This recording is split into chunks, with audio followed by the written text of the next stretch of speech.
Call it the Miracle at 5th in Chicago. Call it Minnesota Magic. Call it the ultimate home field advantage. Call it by any name you'd like, but the fact remains that the Minnesota Twins are the world champions of baseball.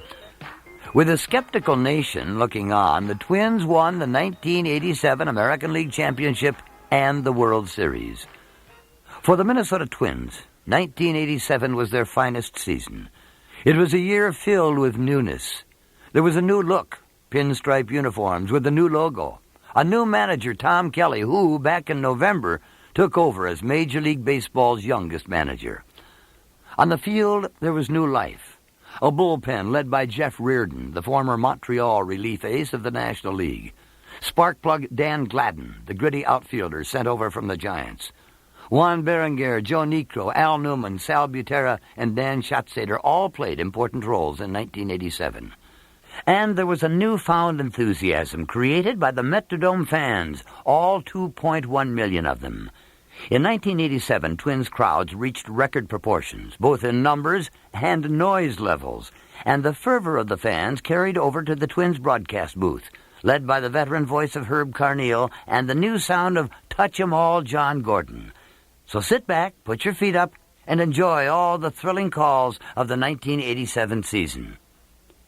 But before we go too far, we must remember that the year didn't start on a very bright note.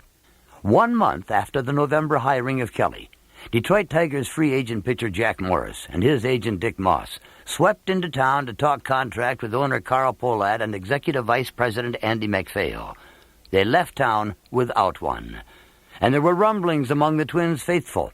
At the news conference to announce the club had not signed Morris, MacPhail made national headlines by saying he might have become an instant household name, like toilet. Spring training brought on the newcomers, and Orlando was the site of fresh optimism and an introduction to Tom Kelly's aggressive management style. The Gladden trade came late in the camp, and the Twins headed for the Twin Cities with a team generally picked to finish no better than 4th in the American League West. The season opened in the Dome with a 3-game sweep of Oakland. In Game 1, with the score tied in the 10th, in a preview of things to come from Kirby Puckett throughout the year, listen to what happened. Back goes Puckett at the fence, and he leaps. He got it! Oh, what a catch! A great catch by Kirby Puckett to rob Pendleton of a home run. That one was worth the price of admission. Kent Hrbek knocked in the winning run in the bottom of the 10th with a bases-loaded single. And here's the set by Kruger and the pitch. Hrbek swings a fly ball to left. That's going to be it over the head of Canseco. A single for Hrbek, scoring run by Dozy, and the Twins. And Gladden, the designated hitter that night, singled in 2 runs in the 9th for a 5-4 win in the 3rd game. Here's the pitch. Breaking ball swung on a long drive into left field over Canseco's head, bouncing off the wall. Bernansky scores. Davidson is coming home. The Twins win 5-4 on Dan Gladden's drive over Canseco in left field. What a ball game and what a rally. Later in April, the Twins turned fans away by the thousands before an 8-7 win over California. A record 51,717 fans saw a pattern beginning to emerge as Gary Gaetti won another game with a key hit in the 9th. Here's the pitch. Fastball swung on, and there it is. A long fly ball to center field over the head of Devon White. With a 16-4 loss to Toronto on May 14th, the Twins dropped to 500 for the first time in 1987. They found themselves 4 games out of first when Boston came to the Metrodome. Home cooking once again brought a dramatic improvement on the team's performance. Saxon delivers to Kirby Puckett. Fly ball, deep right field. Way back, touch 'em all, Kirby Puckett. Twins. The Twins acquired Joe Niekro from the Yankees for catcher Mark Salas on June 6th. 3 days later, the 42-year-old knuckleballer beat Kansas City in his Twins debut. The Twins were tied for first place in the American League West. The Twins defeated Chicago 7-6 on June 19th at the Dome, their 11th win in a period of 13 games. Tim Laudner's 9th-inning homer won this one. Bob James in the White Sox bullpen as Wynn delivers to Laudner. A breaking ball swung on, a high drive. Deep left center field. Way back, Boston is at the wall. Home run! A home run for Tim Laudner.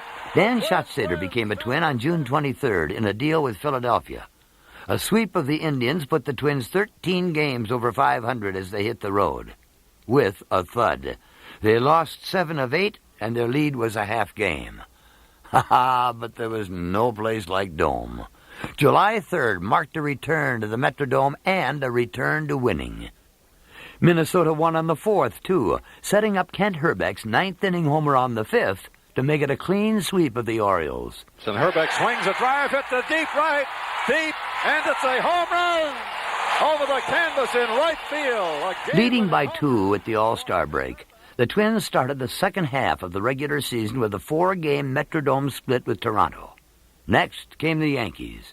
Outstanding defensive plays by Kirby Puckett and Dan Gladden. And this 9th-inning Herbeck single beat the Yanks 2-1 in the opener. Swinging a line drive, base hit to center field. Gotti is rounding third base. Here he comes home with a winning run. The Twins win. Frank Viola beat New York the next night, and the lead was 2 heading into Toronto.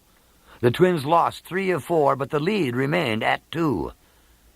Next, the club headed west to play Seattle on July 27th. Mariners ace Mark Langston held the Twins to 2 hits through 8 innings. Down 3-0 in the 9th, Steve Lombardozzi tied it with this 3-run homer. Here's the set and the pitch. Fastball swung on a high fly ball to deep left center field. Back goes Nixon to the wall. He leaps, can't get it. It's a home run. Over the left center field wall for Steve Lombardozzi, and this game is tied. And one batter later, Gaetti put them ahead to stay. Valley puts down the sign. Nunez winds. Here's the pitch. Swinging a long drive into left field. There it goes. Going into the left field seats, a home run for Gary Gaetti. The 1st of August arrived, and the Twins led the Athletics by 3 following a 5-3 win in Oakland. Andy MacPhail acquired the future Hall of Famer Steve Carlton at the trading deadline. The Twins lost the next 2 to Oakland, and the lead was 1 as they visited Anaheim and the third-place Angels on August 3rd. On perhaps the most memorable night of the regular season, Joe Niekro was questioned by umpire Dave Phillips for a scuffed baseball. He was found to have an emery board and sandpaper in his uniform pants pocket, was kicked out of the game, and later in the week assessed with a 10-day suspension. On August 14th, Niekro appeared on Late Night with David Letterman, wearing a workman's belt that contained a power sander, nail file, and assorted scuffing devices. A Metrodome sweep of Seattle was completed with a 4-2 win August 17th. The lead was 5 as the club again went on the road. They lost 3 straight in Detroit, 3 more in Boston, limping home with a 2-game lead. August 24th, Detroit at the Metrodome. 4-4, bottom of the 9th, bases loaded, Kent Herbeck up. Let's listen in. And the pitch. Herbeck swings line drive into right field, a base hit. Lombardozzi scores the winning run. The Twins win it 5-4. Herbeck hitting the... Following a win and a loss in Milwaukee, Kirby Puckett came through with the individual offensive explosion of the season. 6 for 6, with 2 doubles, 2 homers, and 4 runs batted in a 10-6 victory. The next day, Puckett went 4 for 5. In a key move just hours before the deadline for acquiring players to be eligible for the playoff roster, Don Baylor was purchased from the Red Sox.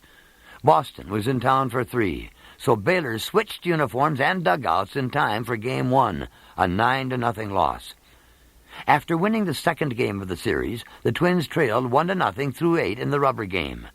Kirby Puckett stepped to the plate, and with 2 strikes and 2 outs, hit one of the season's more exciting home runs. And the pitch. Breaking ball, swung on, there it goes! A long drive by Puckett into the left field seats. The game is tied. Number 22 for Puckett. We're tied at 1. The Twins won the game in the 10th on a bases-loaded walk to Al Newman. Milwaukee returned September 4th, as did the late-inning heroics. Billy Beane, recently recalled from Portland for the expanded roster, singled to win it in the bottom of the 12th. Here's the first pitch. Line drive and base hit. Twins win on a Billy Beane single. The next night, it was tied at 1 in the 9th when Tom Brunansky came up. Long drive to center, way back, and it is a home run! On September 13th, a victory in Cleveland made the magic number talk a bit more serious. It was down to 15, and the lead was 4.5. 5 days later, it was 3.5 as the club prepared for its final homestand of the regular season. 6 straight over Cleveland and Chicago, and the lead was up to 5.5. Kansas City won the next 2 at the Dome, leaving the Twins in need of a single win to clinch a tie for the AL West. In the first inning, they got a pretty good start with a most unusual double play. And the pitch by Bert to Brett. Swung on a line drive, trapped by Gotti. Throw to second, throw home, and they got him at home plate. Then came the offensive explosion. Lebrand okays the sign from Jamie Quirk. Checks Newman, delivers to Puckett. A fastball swung on, fly ball, center field, back deep. Willie Wilson on the run. He leaps, he can't get it. It's a home run. Number 28 for Puckett. Here's the pitch. Fastball swung on, a long drive to center field again. Wilson back, and that one is long gone. Home run for Gaetti. Inside fastball, long drive to right field. There it goes. Another home run. A crowd of 52,924 roared its approval after the final out. The team needed one win in the final 6 road games, and the West was won. September 28th in Texas. 5-3 Twins leading in the 9th. Here's the pitch. Swing and a line drive. It is hit to Lombardozzi. Throw to first. Double play. A double play. 4-3. And the 17-year drought for the Twins is over. The Twins opened their first American League Championship Series in 17 years, October 7th at the Metrodome. Their opponents, the Detroit Tigers, had won the American League East title over Toronto on the regular season's final day. The Tigers owned baseball's best record and were heavy favorites to go to the World Series. But true to form, the Twins' dome field advantage proved significant. More than 55,000 fans were introduced to the AL West champion Minnesota Twins, and a new cheering device called the Homer Hanky. The crowd thundered from the game's first pitch. It didn't take long for an explosion. With no score in the second, Gary Gaetti faced Doyle Alexander, the Tiger veteran who was 9-0 since Detroit had acquired him in June. Swing a high fly ball out to deep right center field. Way back it is. A home run. Detroit tied it in the 3rd, but Gaetti stepped up again in the 5th and became the first player in Major League history to homer in his first 2 postseason at-bats. Here's the pitch by Alexander. A swing and a fly ball hit out to deep right center field. Way back, and it's a home run. Number 2 for Gary Gaetti. The Twins scored twice more in the 5th to lead 4-1, but Detroit whittled away, took the lead at 5-4 in the 8th. Dan Gladden led off the Twins' 8th with a single and scored on this double by Kirby Puckett. Puckett swings a line drive out into deep left center field. Gibson on the run. Can't get it. The ball bounces high off the wall. Gladden is around third. Here's the throw to the plate. He is safe at home. A tie game and a double for Puckett. Minnesota loaded the bases on relief pitcher Mike Henneman, who gave way to 1984 hero Willie Hernandez. Don Baylor entered as a pinch hitter and slapped a clean single to left, scoring Puckett. Here's the set. In comes the pitch. Swing and a line drive. Base hit left field. Kirby Puckett scores. Herbeck will stop at third. The Twins lead 6-5. Tom Brunetsky followed with the double, and the Twins were up 8-5. Jeff Reardon came in, as usual, in the 9th. He struck out the side, including Kirk Gibson, to end it. There's the set by Reardon. And the 2-strike pitch. Swing and a miss. He struck him out with a fastball. The game is over. Game 2 brought the veteran pitchers Jack Morris and Bert Blyleven to the mound. Morris had never lost to the Twins in the Metrodome, an 11-0 record dating back to 1982. But this was 1987, and the Twins were ready. After spotting the Tigers a 2-0 lead on a Chet Lemon home run in the 2nd, doubles by Gaetti and Brunansky scored 1 run, and a walk later, Tim Laudner stepped to the plate. Swing line drive into left field. That's going down into the corner. Brunansky will score. Here's Gagne at third base. He's going to try to score. The throw to the plate. He scores, and the Twins lead 3-2 on a double by Laudner. The Twins loaded the bases in the 4th as Dan Gladden came to the plate. And the pitch. Line drive, base hit, left field. 1 run is in. Here comes Brunansky. He's going to score. The Twins lead 5-2. In the 5th, Kent Herbeck made his first postseason hit a big one. Swing and a drive hit out to deep left field. Way back. Going. And it is a home run for Herbeck into the left center field seats. And the Twins lead it 6-2. Tigers pinch hitter John Grubb led off the eighth with Detroit down 6-2. He lined a shot toward Gaetti at third, who dove to his right, speared the ball, and rifled a throw toward Hrbek at first. The throw was to the right of first, low and wide. Hrbek made the diving stretch and kept his foot on the bag. Here's how it sounded. Swings, hits a ground ball behind third base, backhanded by Gaetti. Long throw to first base, and Hrbek reaches out, lying down, and catches the ball. Juan Berenguer entered later in the eighth after the Tigers had cut the lead to 3. He faced 2 batters. Both went down. In the ninth, Senor Smoke struck out the side. Pat Sheridan was last. Here's the windup, the 2-2 pitch. Swing and a miss, they struck him out. Minnesota looked unbeatable at home, but fans wondered if road trips would give them as much trouble in the postseason as they had in the regular season. Les Straker started Game 3 in Detroit and was roughed up for 5 runs in the third inning. With the score 5-2 and Randy Bush on first with a walk, Tom Brunansky cut the lead to 1. There's a high drive, deep left center field, way back out there, and that ball is in the lower deck.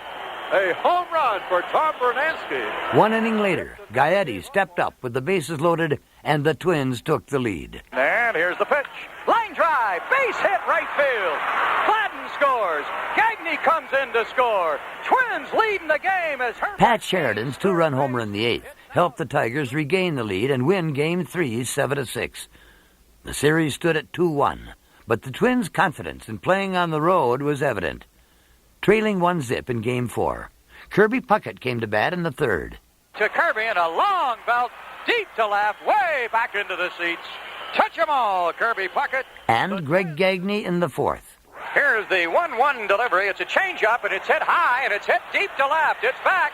It's back. It's gone. Touch 'em all, Greg Gagne. Gaetti's sacrifice fly scored Puckett in the fifth, and the Twins led 3-2. Gene Larkin knocked in the eventual game winner with this pinch hit double in the sixth. Bananas pitch. Swung on a ground ball over third, down the left field line. Here comes Gagne home. Gladden on his way to third as Gibson tracks the ball down. Gladden will stop at third. Larkin has a double, and the Twins lead 4-2. With the Twins clinging to a 4-3 lead in the bottom of the sixth, Detroit had runners at second and third with one out. And they had the momentum until Laudner and Gaetti teamed for one of the most important plays of the postseason. Whitaker takes low and inside to throw to third, and he is out. They picked off Darrell Evans at third base. The Tigers' inning ended on a fly out to center, and Berenguer and Reardon mowed him down in the seventh, eighth, and ninth. A single by Lombardozzi added insurance in the eighth. Here's how it ended. As Reardon leans in to take the sign, here's the set and the pitch. Her strike three call, a breaking ball, and he got him looking. Reardon gets Gibson looking to end the game. No run. Leading 3-1. Doyle Alexander returned to the mound in Game 5 and was shelled early. Minnesota scored 4 times in the second, and Alexander went to the showers after retiring only 5 Twins.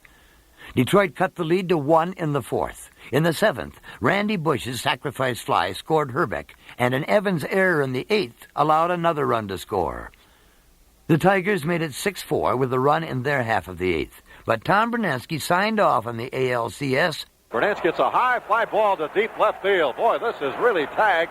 And back goes Gibson all the way, tries to reach over the railing, and he can't get it. It's a home run for Tom Brunansky. The Twins scored 2 more. Detroit 1 more. And Jeff Reardon was 1 pitch away from taking the Twins to the World Series. And the pitch. Fastball swung on a ground ball to Reardon. He's got it. Throws it to Hrbek, and the Minnesota Twins are the American League champions. And how does that sound? The Minnesota Yes, after Twins, 22 years, the World Series.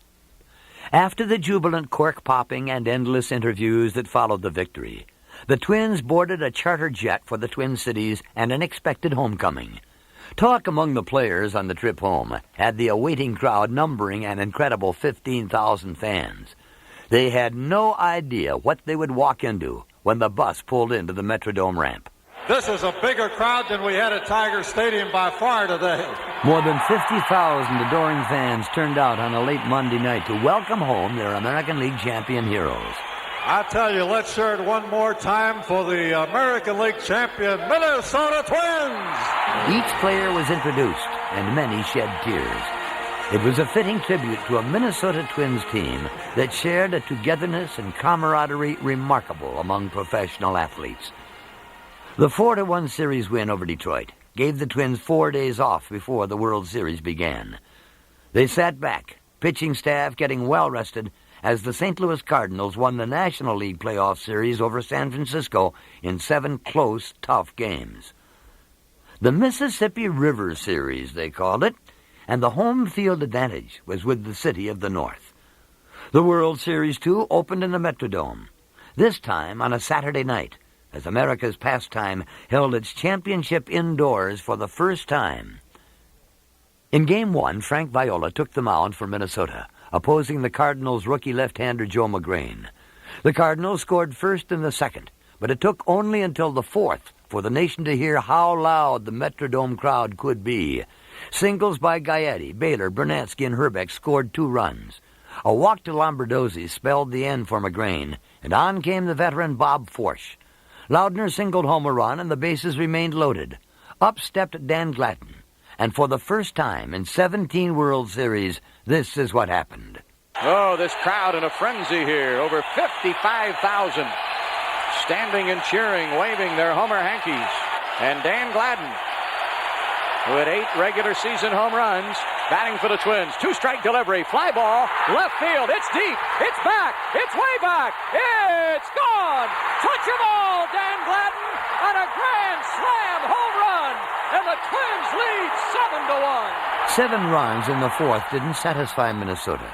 In the fifth, Herbeck walked, and Lombardozzi followed with a 400-foot shot to left. Here's the pitch. Swing, a long fly to left. There it goes. Home run, Lombardozzi. The tension in the Metrodome faded, and the atmosphere was like a carnival. The Twins added 1 more in the 7th and called on Keith Atherton to end it in the 9th. He did. Here's the pitch. Swinging a ground ball to Gaetti. He has it. Throws it to Larkin. The game is over. The next night brought a duel between right-handers Bert Blyleven and the Cards' Danny Cox. In the second, Gaetti started the rally. Breaking ball swung on, a fly ball hit the deep left field. Way back, it is a home run for Gary Gaetti. The Twins again opened the floodgates in the fourth. Singles by Puckett and Herbeck and a walk to Gaetti loaded the bases. On an 0-2 pitch, Randy Bush brought the crowd noise up a few decibels. Here's the pitch. Line drive, base hit, right field. Kirby Puckett will score. Ken Herbeck will score. Gaetti on his way to third. It's a double for Randy Bush. The bases were loaded again 2 batters later. This time it was Tim Loudner. Here's a ground ball, base hit, left field. 1 run scores. Here's Randy Bush trying to score. Coleman's throw to the plate. It is not in time. Dan Gladden followed. Gladden swings, line drive, base hit, left field. Cut And off after by Lee Tunnell replaced Cox, Greg Gagne capped the inning off this way. Gagne swings, loops one to right. This is going to be trouble. Drops in for a base hit.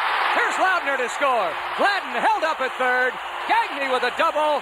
7-0 Twins lead. The Cardinals got 1 back in the 5th, but Loudner stole back the momentum with this monstrous smash in the 6th. There's a fastball, high fly ball to center field. McGee drifting back, way back on the track to the wall. Leaps up. It's a home run over the center field wall. St. Louis chipped away to make it 8-4, but Jeff Reardon slammed the door in the 9th. Reardon ready to go. Here's the set. In comes the pitch. A swing and a ground ball. The first, Herbeck has it, runs to the base. Game's over. St. Louis, the arch cast a long, deep shadow that hung over the Twins for 3 games, and it started with Game 3.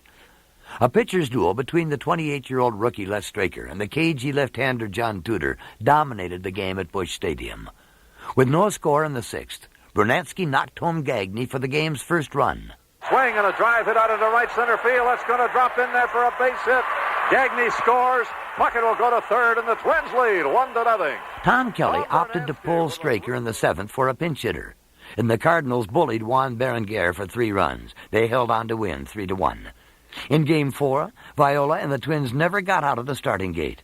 The game's only Twins highlight came in the 3rd when Gagne continued his extra base hit attack with this home run to left. Here's the 2-0 delivery. High drive, deep left field, way back, touch 'em all. Greg Gagne and the Twins lead 1-0. Viola left the game in the 4th, making Tom Lawless famous for his 3-run homer, only the 2nd of his career. In their low point of the 87 postseason, the Twins lost 7-2, and the World Series was deadlocked at 2-2. Game 5 featured a rematch of Cox and Blyleven. There was no score until the 6th, when St. Louis scored 3 runs with only 1 ball leaving the infield. The Cardinals seemed destined to leave Missouri up 3-2. Gaetti cut the Cardinals' lead to 4-2, but it wasn't enough. The 4-2 loss sent the Twins home, trailing 3-2. Minnesota came home having lost 3 straight, and visions of the '65 series were rekindled. But one thing was different in this script. The Twins were coming home to the Dome, and with the Dome came the crowd, and the Homer Hankies, and the whistles, and the noise. In the first World Series day game in 3 years, the Twins again started slowly. Trailing 5-2 and squandering chance after chance in the first couple innings, the Twins cut the deficit to 5-3 on a Gaetti double. Then veteran Don Baylor shook the roof with one swing of the bat. And the pitch to Baylor, swung on, high fly ball, deep left, there it goes. A home run for Don Baylor. The game is tied at 5. Brunansky singled, went to second on a grounder. Lombardozzi then drove in the eventual game winner. And the pitch. Lombardozzi swings, line drive, base hit, center field. Rounding third base is Brunansky. Here's the throw to the plate. He is safe. The Twins lead 6-5. And in the 6th, the television network's decibel meter was shattered when Minnesota's own Kent Hrbek strolled to the plate, 0 for 16 against left-handers in postseason, to face lefty Ken Daly, with the Twins clinging to a 1-run lead. Now the set, the pitch to Hrbek. Fastball swung on, long drive, center field, way back, it is a grand slam! Minnesota added another run in the 8th, and it was Jeff Reardon coming on to end it. And the pitch, swing and a high pop foul behind the plate. Laudner throwing away the mask, may have a play. He does, he has it, and the game is over. Game 7. Once more, Viola got the call. Frankie's sweet music was working on 3 days' rest, yet he pitched fewer than 4 innings in Game 4. His opponent, Game 1 pitcher Joe McGrain. Like the day before, St. Louis drew first blood. 2 runs in the second quieted the Metrodome crowd until Steve Lombardozzi's single in the Twins' half of the second put Minnesota's first run on the board. Left-handed Joe McGrain out of the set. Here's the pitch. Swing and a ground ball up the middle, a base hit. Here is Brunansky around third base. He will score, throw back to second base. And Laudner dives back. It's now 2-1 St. Louis. Lombardozzi. In the 5th, Gagne beat out an infield single. Danny Cox came in to relieve McGrain. Puckett lined his first pitch into the gap in right center to score Gagne, and the game was tied. Here's the pitch. Swing, drive hit into right center field. That's going to be in there, and it's going to find the gap all the way to the fence. Greg Gagne around third will score on the double by Puckett. The game is tied at 2. Gagne came to bat again in the 6th, this time with the bases loaded, 2 out, and Todd Worrell on the mound. St. Louis was beaten on a hit it would have been proud of, a ball that never left the infield. And the pitch. Swing a ground ball behind third. Great stop by Lawless. The long throw to first base is not in time. Gagne beats it out. Brunansky scores. The Twins lead 3-2. Viola kept mowing down the Cardinals, 7 strikeouts in all, and Gladden added insurance, scoring Laudner from first on this 8th-inning double. The fastball swung on, line drive into right center field. And that ball is in the gap, all of the way to the fence. McGee picks it off, throws it to her. Laudner is coming home. The throw to the plate is bobbled by Lake. Laudner scores. Gladden ends up on third. The Twins lead 4-2. The crowd began counting down the outs in the 9th. Reardon was called in to finish it and put St. Louis down 1-2-3. The Twins, just 85 wins on the season and prohibitive postseason underdogs, were baseball's world champions. Here's the pitch. Swing a bouncing ball to Gotti. He has it. Goes to Hrbek. And the Twins are baseball's world champions. The world champion Minnesota Twins. McGee grounding to Gotti for the last out of the World Series. The Twins win it 4-2. Let's listen to this crowd. What else?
all familiar with that popular song, played thousands of times over the years by the Twins' flagship station, WCCO Radio. Many baseball fans in the Twin Cities caught the fever of the Twins' 87 pennant drive through music played on Twin Cities area radio stations. There was music for all fans, rock, blues, even a polka. It all began way back on April 8th when KQRS-FM combed record libraries to come up with the light, happy music to celebrate the Twins' first-place perch atop the American League West. The song debuted after the Twins' opening game win over Oakland and continued on through the season, the playoffs, and the World Series. It was even played at the Metrodome before and after key games.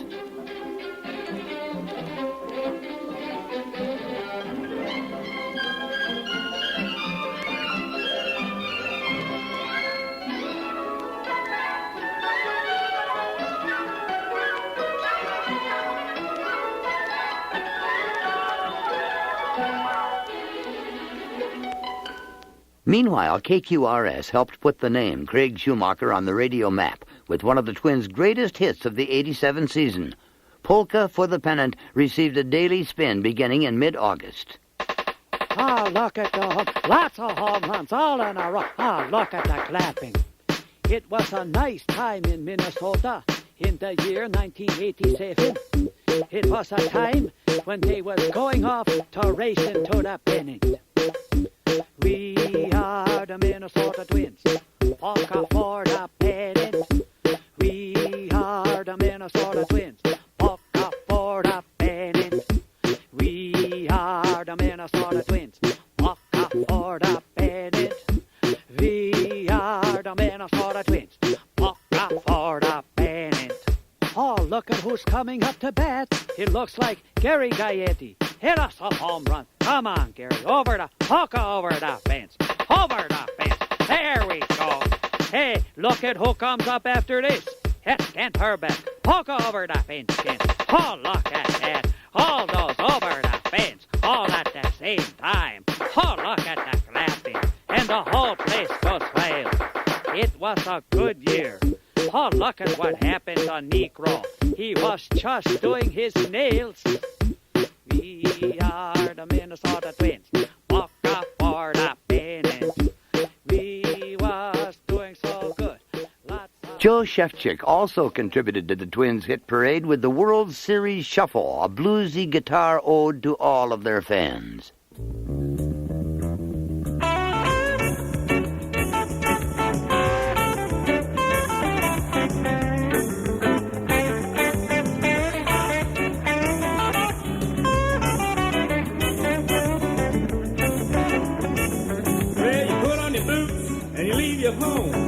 Walking on down to the Metrodome. Man, them Twins really know how to play. I know they're gonna win again today.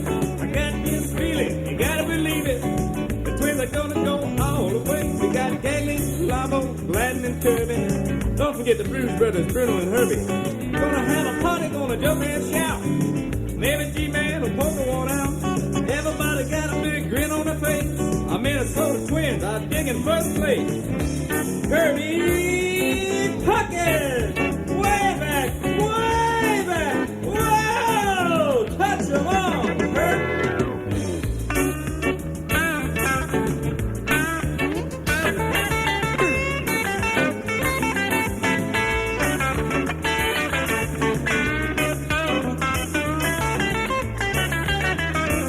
Well, gas was a quarter, a phone call a dime. 17 years is a mighty long time. Out on the street, they're going delirious. They know we're gonna win the World Series. The Twins got everything under control. No stopping now. Hey, we're on a roll.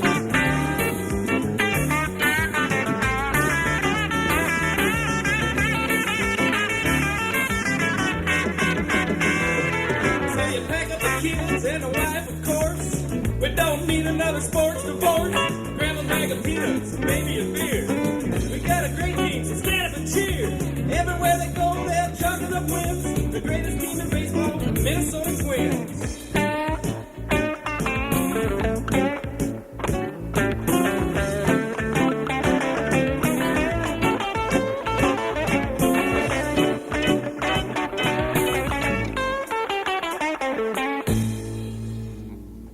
Twins fans Jerry Schmidt and Paul Summers hit the WCCO radio airwaves later in July with Pennant Fever 87, a crystal ballish look at what was to come. These long-time Twins fanatics were the first to capture the fever.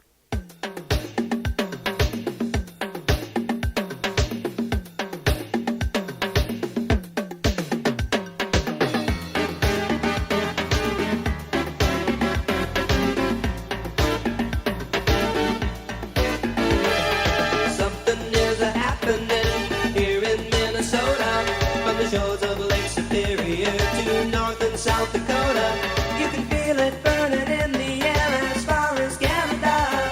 They say it's even starting to spread way down in Iowa. There ain't no way to slow it down once this thing begins, 'cause this is gonna be the year of the Minnesota Twins. Pennant fever, Pennant fever, Pennant fever. There's Herbie, Kirby, G-Man, Bruno and the rest. We ain't got no deadwood sitting on our bench. Tim and Tom, Gene and Juan, Frankie, Bert and Joe, Randy, Roy, Sal and Al, Gagney and Rambo. With Mike and Martin, Keith and Les, Jeff and George and Dan. Away from home or at the Dome, you're gonna understand. Minnesota, we got Pennant fever. Come here to play ball. Minnesota. We've got Pennant fever. Minnesota. We might just win it all. Pennant fever, fever. Pennant fever, fever, fever. Pennant fever, fever.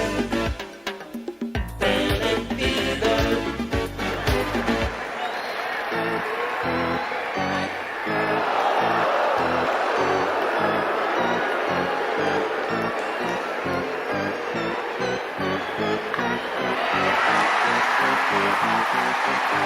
They call us rowdy animals 'cause we're Minnesota fans. So all you other teams beware when we fill up the stands. The boys of 82 are back and really looking good, playing ball and doing it all just like we knew they would. We'll show appreciation for TK and the team, and let them know we're here to say, well, this is what we mean. We've got Pennant fever. Minnesota. We've been here to play ball. Minnesota. We've got Pennant fever. Minnesota. We might just win it all. Pennant fever. Catch it. WCCO Radio's Kurt Lundgren received a 2 a.m. call in September from a pair of Twins fans from Chicago. Scott Anderson and Dave Granger were so wrapped up in the pennant race that A Matter of Pride was written. Lundgren debuted the track on WCCO Radio over the phone from Chicago. I'm going to Minnesota. I'm going to my home and gather with my family at the place we call the Dome. We'll all cheer on our Twinkies.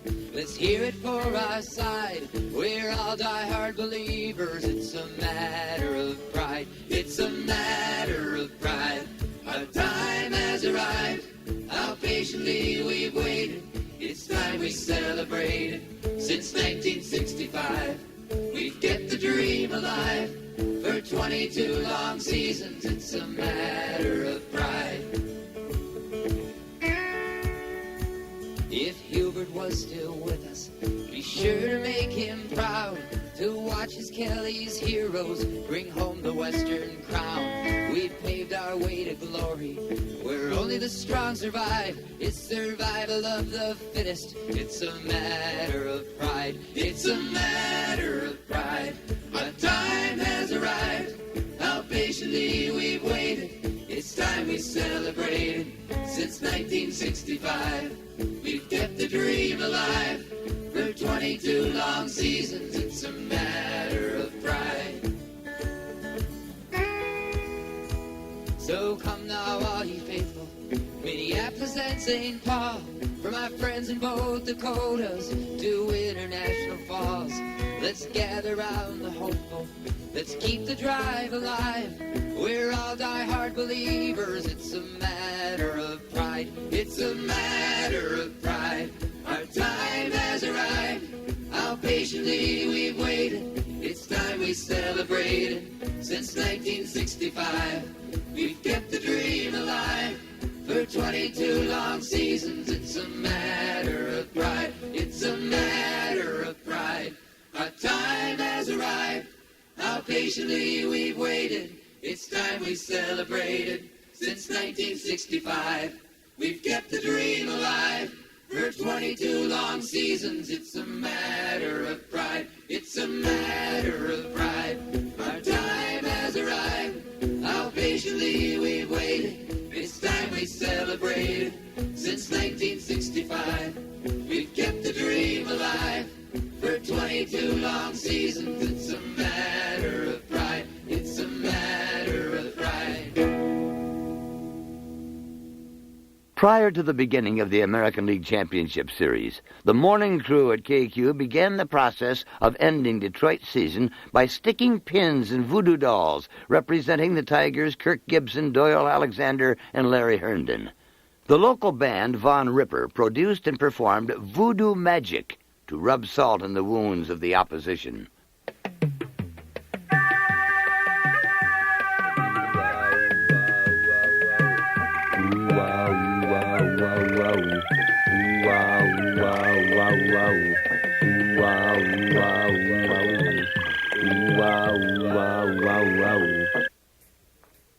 The Minnesota Twins win the pennant race.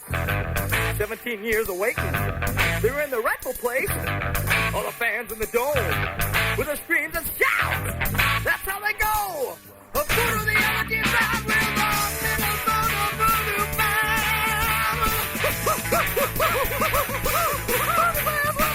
Other teams don't dig it, but the Twins fans, they understand. Got the Homer Hankies, got their mojo too. Look out, National League, gonna voodoo you too. Got Kirby Puckett and the G-Man too. Got Come and Dance, put their hands on you in the Minnesota Voodoo Band. Other teams don't think it, but the fans, they understand. I don't get it, why? The New City Rockers got the Twin Cities rolling with Rev It Up, a song edited and spun by the folks at KDWB-FM. The cut features highlights of the Twins' most memorable season ever. Rev it up, have a wild night. Rev it up and never see a red light. In the streets, have a wild night. Rev it up and never see a red light. Yeah, and the pitch. Sinker swung on line drive, base hit left center field. That'll score Lombardozzi with the third one of the inning, and the Twins lead it 3-0. Hear the night is calling. Come on and get your feet on up. It's time to fuel it and get it going. Come on and turn the heat on up now. Don't say it, son. Take control 'cause you earn your right. Don't you hold back, don't you worry. Live it up tonight. Well, this could be the day, huh? Looking for some action. I guess so. We're gonna start a chain reaction. Let's go out, have a wild night. Rev it up and never see a red light. In the streets, have a wild night. Rev it up and never see a red light. Fly 11. A deep desire. And the pitch. Hear your heart beat the flame. Swing! And a pitch, strike three. The night on fire. Here's Kirby Puckett. It is a home run. Home run.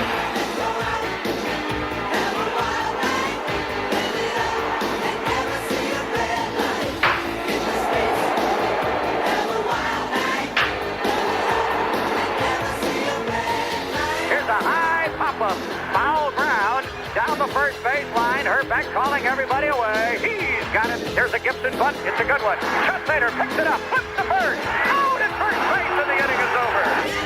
Pitch to Brunansky. A ground ball on the left side. It's a base hit. Here's the set, the pitch. Swing and a line drive caught by Gagne at shortstop. Oh, what a big out that was. Well, the Twins are 3 outs away from an American League championship and moving on to the World Series. Hear the night is strong. Come on and get your feet on up now. It's time to feel and let it go. Come on, drag it on up now. Looking for some action. We're gonna start a chain reaction. Let's go out, go twin, have a wild night. Let it up and never see a red light. Fly ball to deep left. Have a wild night. Home run. Let it up and never see a red light. Have a wild night. Have a wild night. Let it up and never see a red light. In the street, have a wild night. Let it up and never see a red light. Reardon locates the sign from Lautner as Whitaker leads at second. Gibson from first and the pitch. Fastball swung on a ground ball to Reardon. He's got it. Goes it to Herbeck, and the Minnesota Twins are the American League champions. And how does that sound? The Minnesota Twins, American League champions. For the first time since 1965, the American League pennant belongs to the Minnesota Twins. And who will ever forget the Star Tribune's Homer Hanky? It took off like a Gary Gaetti shot to left. In all, more than 1 million Homer Hankies were sold to the fans who waited in line for more than 4 hours.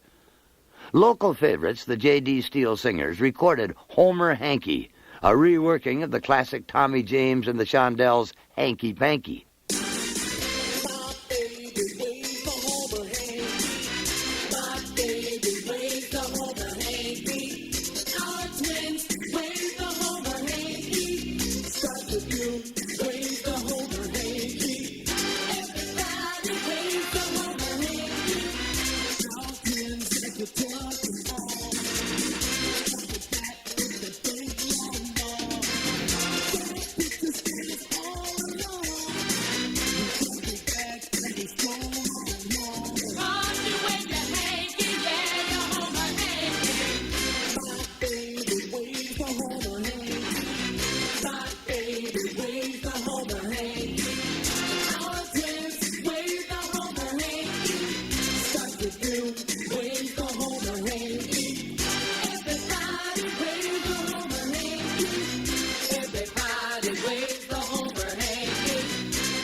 And maybe Phil Bolster said it best, or at least said it all, with The Miracle Twins, a poem that doesn't miss a beat of the Twins' World Championship season of 1987.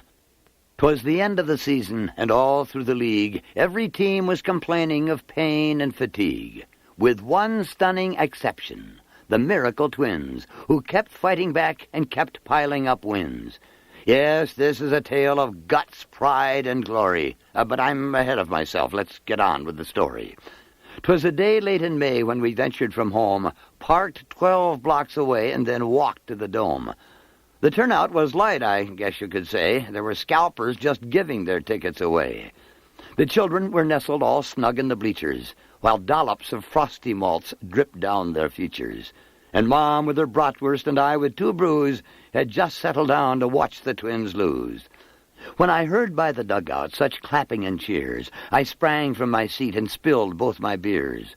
I raced down the aisle, half out of my mind, crashed into a vendor, and hot dogs went flying. When what to my wondering eyes was revealed but a Major League team had just taken the field. With a poker-faced leader whose hair had turned gray, I knew in a moment it must be TK. Up through the dugout his players they came, and he whistled and spat, and he called them by name. Now G-Men, now Gladden, now Newman and Kirby, on Loudner, on Gagne, on Lombo and Herbie, on Frankie and Bert. Now don't pitch too fancy. On Larkin, on Smalley, on Bush and Brunansky. To the top of the pack, to the top of the West, Now swing away every day. Play at your best. He returned to the dugout and fought back some tears, and his thoughts drifted back just a couple of years, when the Twins were so young and the Twins were so bad, before Puckett arrived and the man called Pohlad. But now they had changed. He had watched them mature. Were they ready to win it? He wasn't quite sure.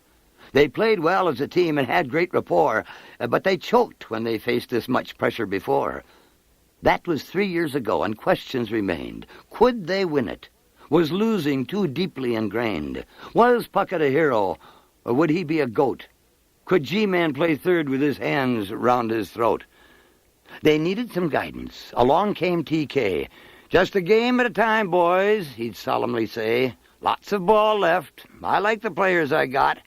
Just a game at a time, boys, and we'll have a shot. At home in the Dome, yes, the winning came easy. When the Twins hit the road, though, their fans became queasy. With their heads bowed in prayer, fans circled the Dome and knelt as they prayed, "Please, God, bring our boys home."